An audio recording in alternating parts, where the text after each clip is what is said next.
Hello কবুতর প্রেমী বন্ধুরা, আশা করি সকলে ভালো আছেন। তো এই পর্যন্ত আপনারা লব তৈরির প্রথম এবং দ্বিতীয় পার্ট অবশ্যই দেখে ফেলেছেন। তো যারা দেখেন নাই অবশ্যই প্রথম পার্ট এবং দ্বিতীয় পার্ট দেখে আসবেন। তো এই যে আমাদের লবটি সম্পূর্ণ তৈরি করা শেষ। তো এখন যে লবটের ভিতরে আমরা সেটআপটা আছে, বাসার যে সেটআপ আছে, তো সেই সেটআপটি আমরা এখন দিয়ে নিব এবং কবুতরকে ছেড়ে দেব।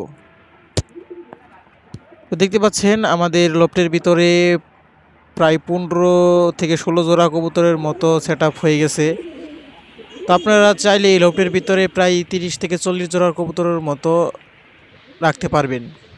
তো আমার কাছে 15 জোড়া কবুতর আছে, তো আমি 15 জোড়া কবুতরেরই সেটআপ করে নিয়েছি। তো এখন সবগুলো কবুতরকে আমি যার যার বাসায় রেখে দেব। আপনি যদি লফটের ভিতরে সবগুলো কবুতর একসঙ্গে ছেড়ে দেন, দেখা যাবে যে কবুতরগুলো বাসা চিনবে না, একটা আরেকটার সাথে এক প্রকারের মারামারি সৃষ্টি করে দিবে। তো আমরা সেই মারামারি থেকে কবুতরগুলোকে রক্ষা করতে আমরা কবুতরগুলোকে যার যার বাসায় রেখে দেব নিয়ে।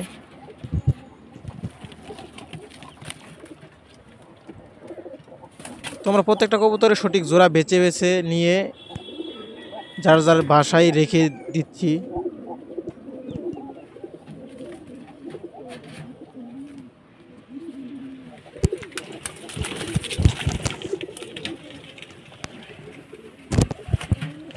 তো আপনারা লফটের ভিতরে প্রত্যেক কবুতরকে রাখার পরে আপনাদেরকে লফটের ভিতরে পর্যাপ্ত পরিমাণে খাবার এবং পানির ব্যবস্থা করে রাখতে হবে।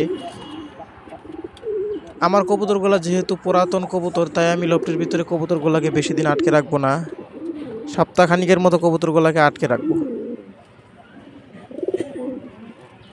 তো আপনারা দেখতেই পাচ্ছেন আমার সবগুলা কবুতরকে তাদের বাসায় সুন্দরভাবে সেট আপ করা শেষ হয়ে গেছে। তো কবুতরগুলা তাদের বাসায় সুন্দরভাবে ডাকাডাকি করতেছে।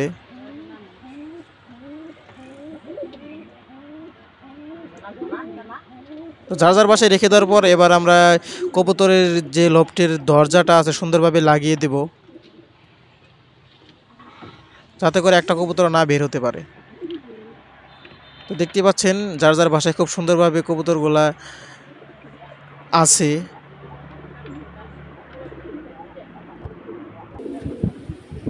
তো আমাদের লফটের ফুল সেটআপ শেষ এবং কবুতরগুলাকেও যার যার বাসায় রেখে দেওয়া শেষ। তো পরের দিন আমরা সকালে আসবো, এসে কবুতরগুলাকে খাবার দেব।